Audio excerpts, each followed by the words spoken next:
From the United States Capitol's Congressional Auditorium in Washington, D.C., the Government Blockchain Association presents The Future of Money, Governance, and the Law.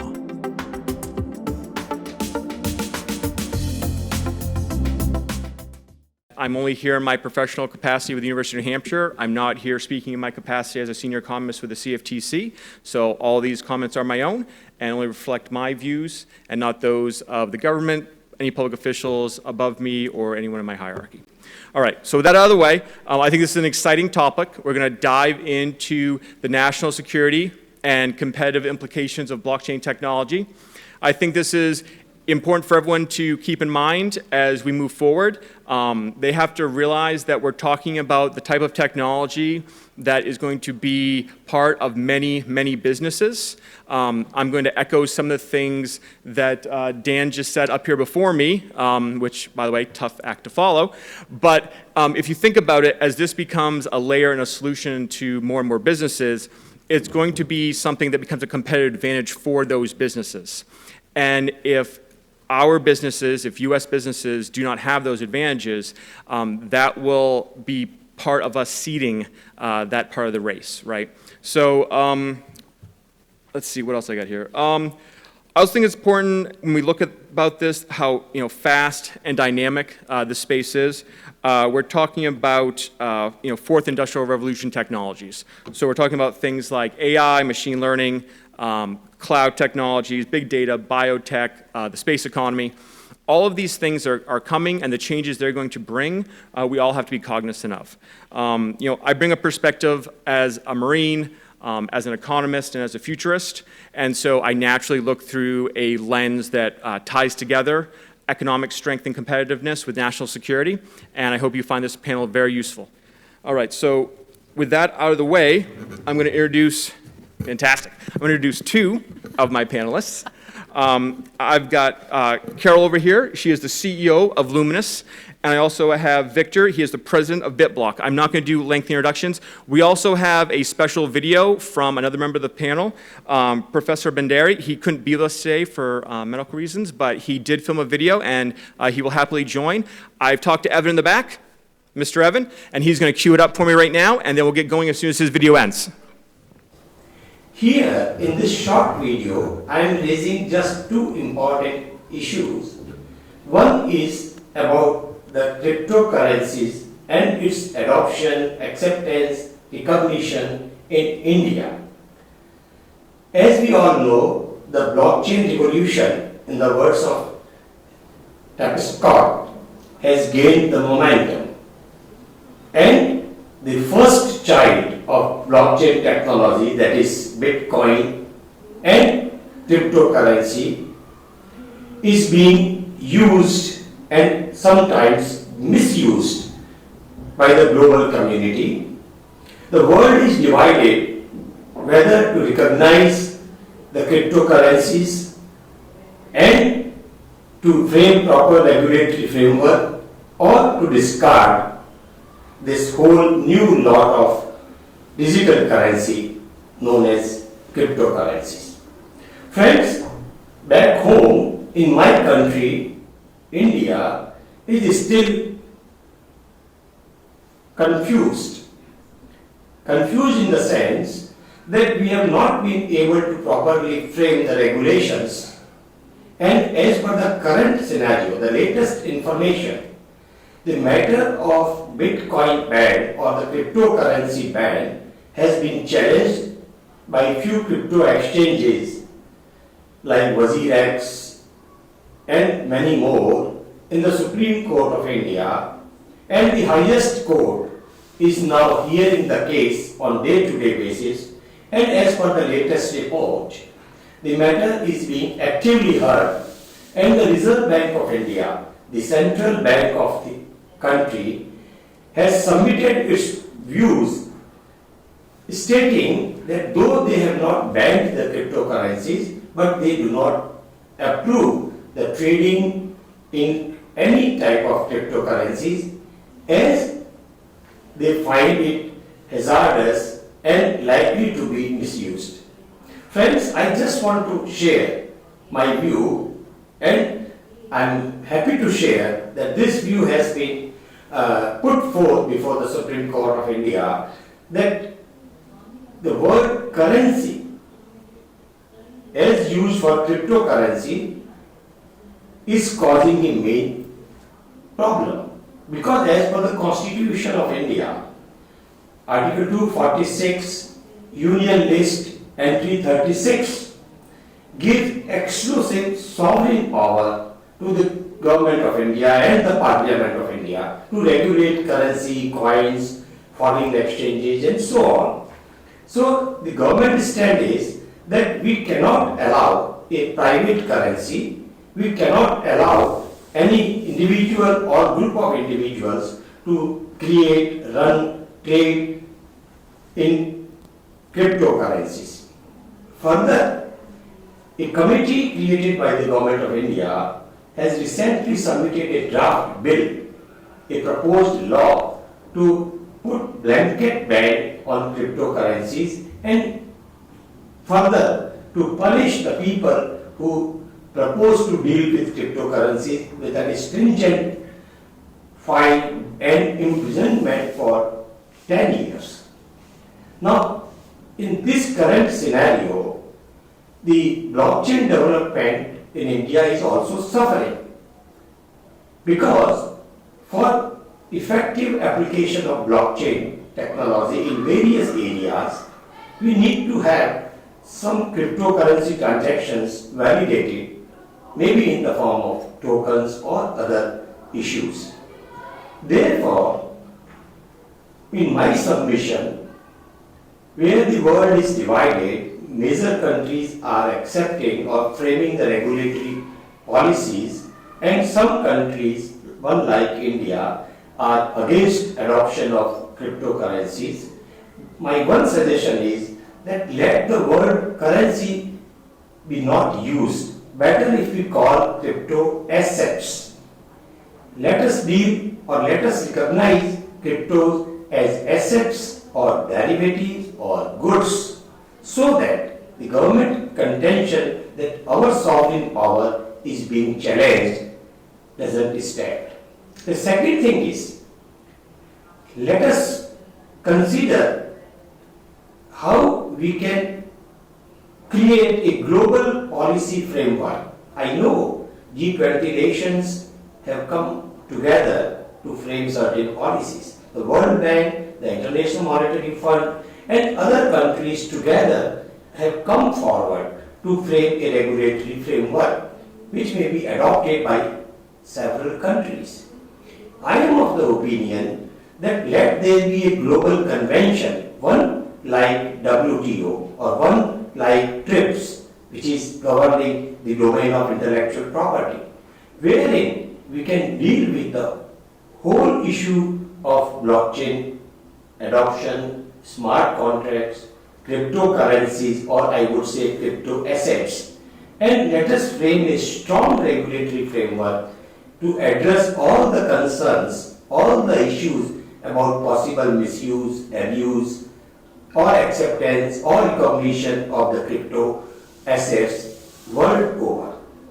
The second point which I quickly want to address is this national security. As I have been put into the panel, which will be moderated by my friend Professor Ulen, regarding the national security issues. Yes, the national security or the international security is a big issue when we deal with the issue of cryptocurrencies, because the way in which they are transacted without any central authority or P2P transactions, there have been the real issues like ransomware, the use of Silk Route, where these currencies have been used for illegal objectives like drug trafficking and many other hackings and many other issues. So there is a real problem, and that would affect the national security of each and every country. A country like India, which is one of the largest democracy, the concern of India is not ill-founded, it's a well-founded. So we have to work, the technology experts all over the world, I think who they are assembled here, they will work out how we can address the security issues. Another issue related with the security is the data privacy, because the data used in all these modern technologies like blockchain, AI, fintech is tremendous, and there is a possibility of data abuse which would affect the individual liberty, individual freedom. So we need to have a strong data privacy law, one on the line of the US Millennium Law or European Directive. India has proposed a bill on data protection, but still it is in infancy stage and it is being debated. I am sure this conference has provided a wonderful opportunity of discussion, of sharing the views, counter views, to evolve a consensus on the future of money, on the use of blockchain, creation of a strong blockchain architecture, and the governance of blockchain industry and blockchain economy as a whole. I am really thankful to all of you for listening to me. I would love to have your opinion, your views that can be shared on my mail ID, which is available with the GBA, or I may be contacted via our website. Thank you very much. All the best to all of you.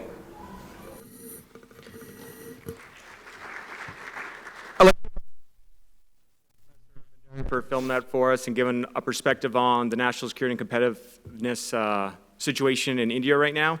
His thoughts are cutting edge. He is a law and technical expert in the field over there, and I think his remarks are really important for us to all consider. I want to dive right in because I'm going to make sure we're on time. So I'm going to do some rapid fire, and then we can start engaging. So the first thing I want to do is, in light of some of his comments about where India is in terms of the competitive landscape and how they're using blockchain as part of their national security policies or not, Carol, where would you rank the USA in terms of its competitive ranking on blockchain technology today? Well, I don't have a security clearance, so I'm not really probably fully able to answer that question. And even if I did, then I couldn't answer the question. I think it's a loaded question on many levels because we're dealing with a multitude of issues and sorting through those issues and going down the appropriate rabbit holes that we need to talk about what's happening. I think that there's the issue around security of data that we're talking about. We're also security around systems, and from there we can just spin out the different ways this technology can be put to use. I think I'm going to wager a guess that there's a lot more happening under what is the appropriate comment under the covers than we probably know in the defense world. I would say in other aspects of the government, though, I think there's a great deal of lag in terms of figuring out how to use it, but there's not necessarily the same kind of incentive or imperative to address some of the issues as quickly as maybe they should be addressed.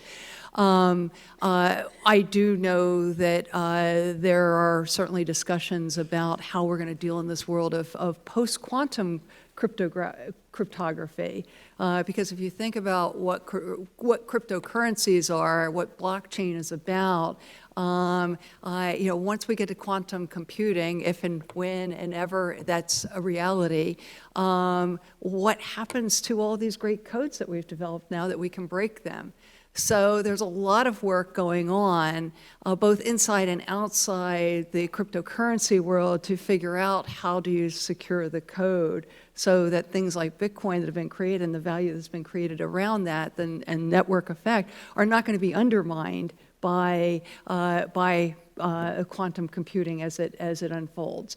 And I know NIST is working towards certain standards, and I know some of the people who are in and around that activity.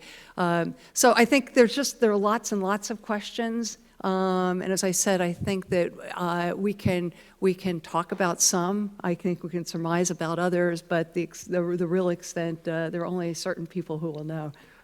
So I'm not going to just give Carol the loaded question. Victor, I'll do the same. Where would you put the top 3 most competitive countries today in the blockchain space? Thank you for asking.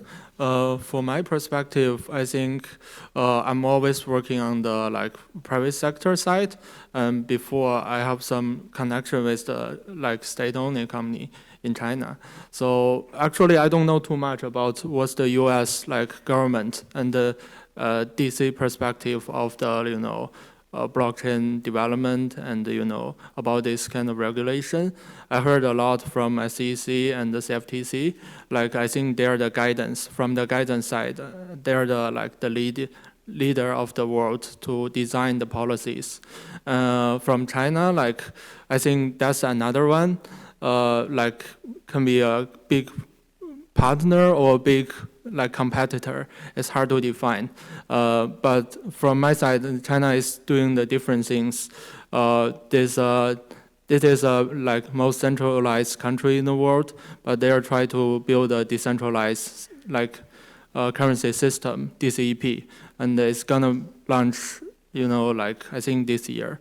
So it will be the first country the big player can actually issue the digital currency, but in the private sector, all of the trading, all of the ICO are banned in China.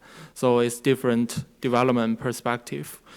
I think if I need to say three, I think I would say European Union is kind of different as a general entity to in the blockchain world. In terms of mining, they're still include Russia. They are the take 1/3 of the hash rate, and include the trading, all this kind of area. They're still big player.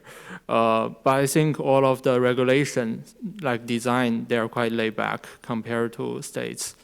And another country I want to emphasize is Japan. Actually, I quite like Japanese designs, the government design of the regulation. They're quite compliant. They're fully compliant in the crypto exchange. They can protect the investor, but in the other side, they encourage the project to raise funds from private side, and develop this technology not only from government. Yeah. So I guess, George, I'm going to, the thing that interests me is that, what constitutes competitiveness in this? Mm-hmm. Is it the amount of money that's being put into projects? Is it the amount of money that's being funded by governments, by private sector?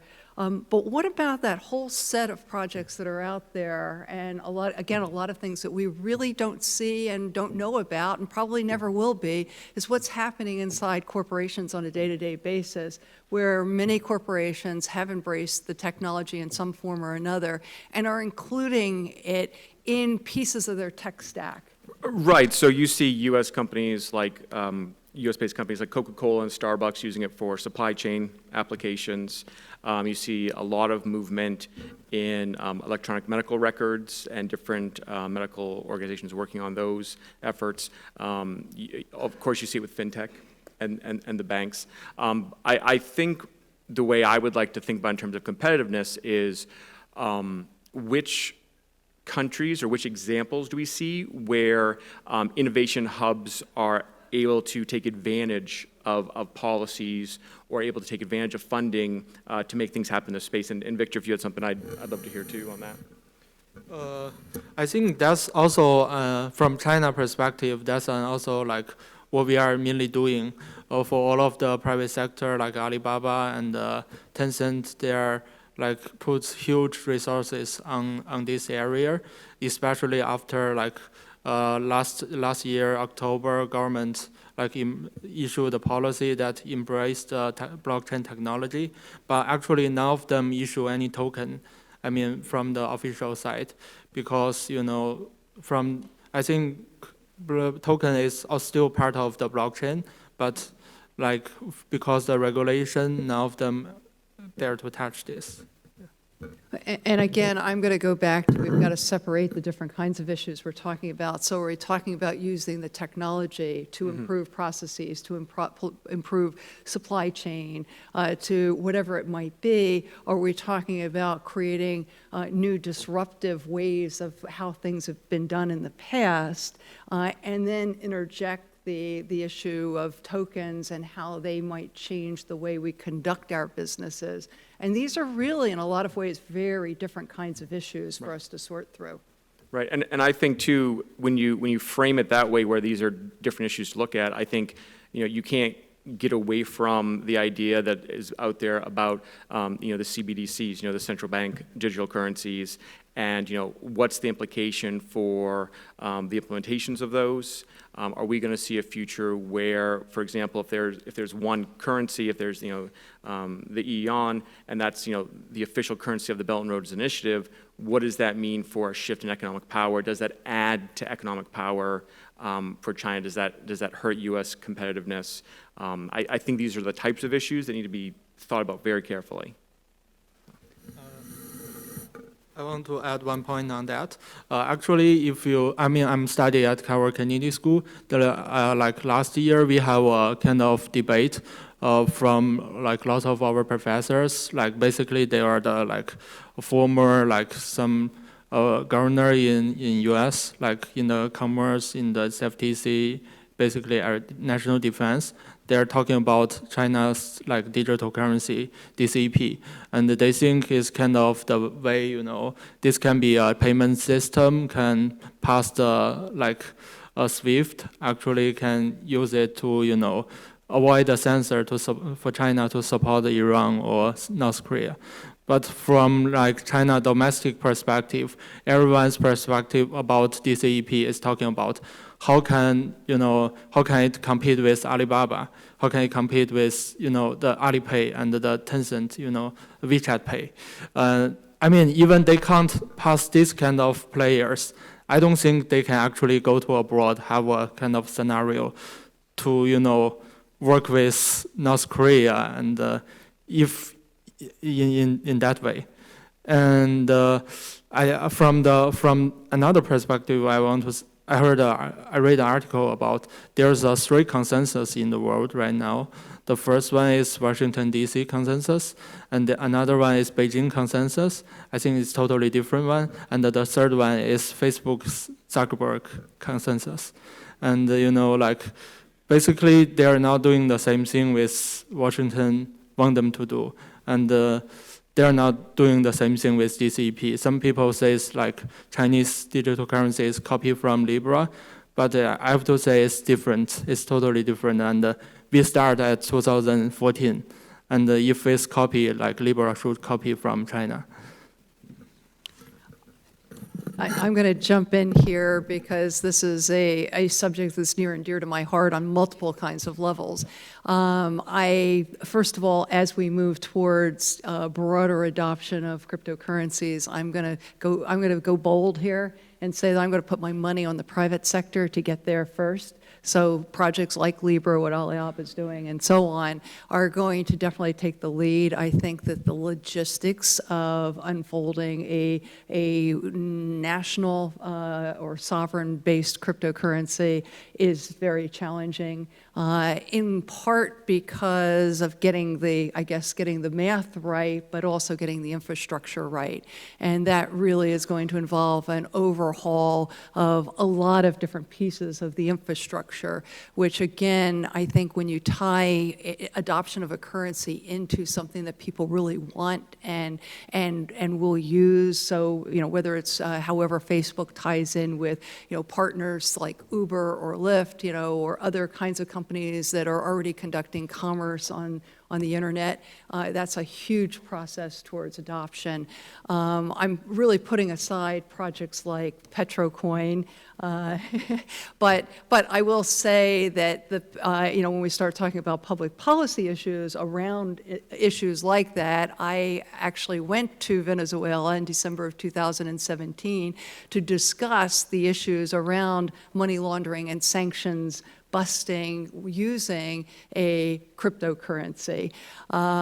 Let's just say it was an interesting challenge to be able to get a message across that you really can't get around money laundering, and you're not going to break all the sanctions by using a cryptocurrency in an environment that I was in at the time. But these issues are very much on the table right now, and I don't know how many of you are following the case involving, I guess, a relatively young man who was arrested right before on Thanksgiving Day, I think it was, arriving home in LA, for having ignored US government statements that he should not go to Korea. That he went to Korea, he went to a crypto conference, he went ahead and spoke at the crypto conference, and then afterwards it's alleged that he provided some assistance related to the cryptocurrency to North Korean government officials. That case is very much in the courts, and it's going to be fascinating to watch to see the kind of information that's been put together around it. But it does give you a sense of, the sensitivities that these issues do have. If we have Americans, and I'm speaking to Americans here, but they're helping foreign governments in creation of those types of devices. So I think there are a number of issues along those lines.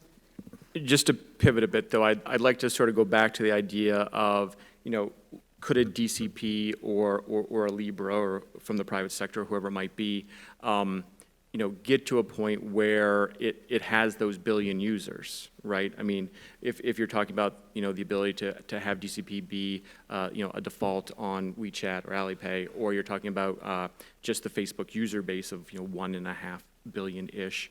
I think it's important to think about the security applications of what's going to happen when the reserve currency of a other nation, right, perhaps an ally of ours, is destabilized, right? So when you have currencies and you have fiat being produced by sovereign federal reserves, right, in other nations who cannot competitively keep up with a private enterprise, an example of that you made, you're going to destabilize potentially a country, and then that has the implications of, if they're an ally of ours, what do we do?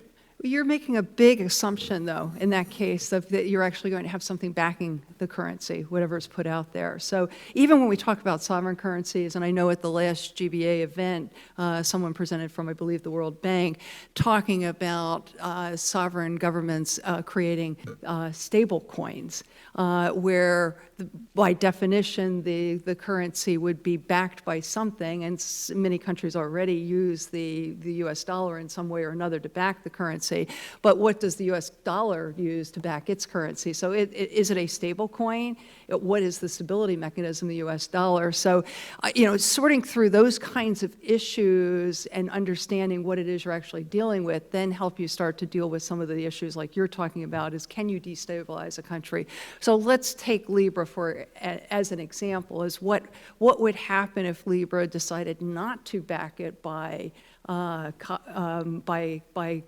currencies in other countries, or various sovereign currencies. What if they decided to back it by a metal? Take gold, or take, I guess, platinum is now the, or palladium, the big hot metal. There are other ways that you could achieve that backing with not necessarily having the same kind of destabilizing effect on whether it's a nation or whatever. I think for the stability, from economic perspective, it's hard to define from the currency. There's no stable currency, like even US dollar, yeah, still volatile. But I think if we think from the purchase power, like that would be kind of what's the burger, what's the McDonald's price in each country, then it can be like quite fair. I can't think that far to see like a DCP or Libra can affect the other small countries, like small open economies, like kind of their stability. But from our national perspective, I think DCP can make the reserve like kind of change, like because we are not sure yet. The commercial bank and or the payment company definitely will face some like challenge in this situation. This can be right now was the issue like we are talking about, and from the future perspective, I think another perspective I want to say is like for in the Venezuela and like Colombia, I heard there's like actually exchange food with Bitcoin. So that's a kind of massive adoption, use cryptocurrency, because its transaction cost is very low. And there's no need to, very, very low cost to verify this kind of currency compared with gold or other, cash equivalent. And the US dollar is very hard to get over there. So I think definitely, that's a use case for international transaction. But for the generally, I think Libra is still, even they have like billion users, if they don't have other partners like Uber, they can't actually expand to most of places. Especially they tried to issue their payment system before, like without cryptocurrency. I mean, it's not a success. And for China, it's different story because DCEP is kind of same as the digital RMB. It's same as RMB. So you have to accept it in any place. It's just like you have to accept US dollar in any commercial, in any groceries in US. So, I mean, so definitely they will put a lot of infrastructure into this system. And I think, yeah, I'm not sure the future. Well, and I think I'm glad you brought up the issue of Facebook and has tried payments before and has a couple of different options, including with WhatsApp. This is different, though. This is very different. So I'm going to ask a question to the audience. How many of you have a Facebook account? Okay. And how many of you have an Uber app installed on your phone? Okay. So, and most of you probably have had your hands up already twice now. Think about it, that Uber plays with Facebook in this initiative and Lyft plays with the Facebook. And each one of them gets, as part of their initial investment in the project, gets a certain amount of the Libra. And what happens that one day you wake up to your Uber app and it says, hey, we're going to give you 5 Libra to try this new method for payments. Are you going to do it? You bet. And then what happens if they say, hey, buy some more, get some more Uber from us, and effectively it's going to be a 10% or a 15 or a 20% discount on every trip that you take. Are you going to use it? Yeah.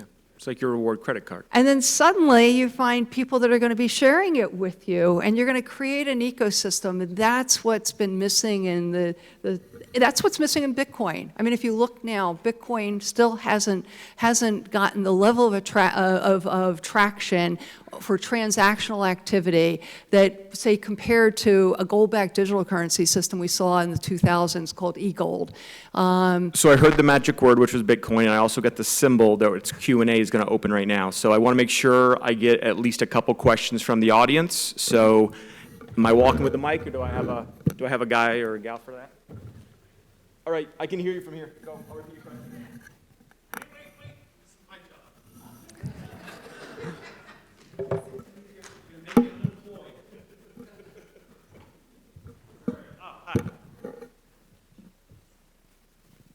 Hi there. My name is Kyle. I'm a consultant, and I wanted to go back to a question, George, you were kind of driving at the beginning about national security. You'd asked like other countries.